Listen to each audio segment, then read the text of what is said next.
పెద్ద కుటుంబాన్ని రాజకీయంగా వాడుకున్నాడు కానీ రాజశేఖర రెడ్డి వాళ్ళకి పదవులు ఇచ్చినటువంటిది లేదు. చిన్న కుటుంబమే పదవులు అనుభవించింది.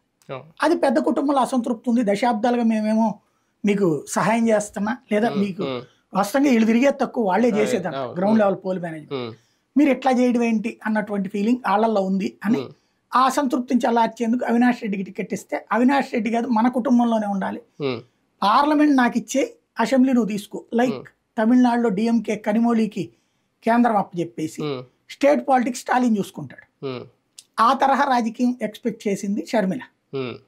కవిత అదే ఎక్స్పెక్ట్ చేసింది, ఢిల్లీ తనకి గల్లీ అన్నయ్యకి అని. కానీ అక్కడ తేడా జరిగింది. అందరికీ అనుకున్నది అనుకున్నట్టు అవ్వదు కదా.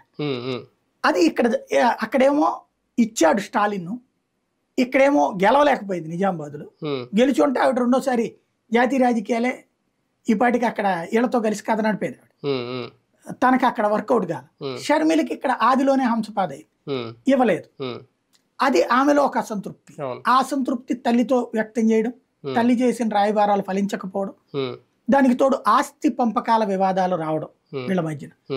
దాంతో తనకి షెల్టర్ కావాలా ఒకటి, ఆ షెల్టర్ ఏంటి అని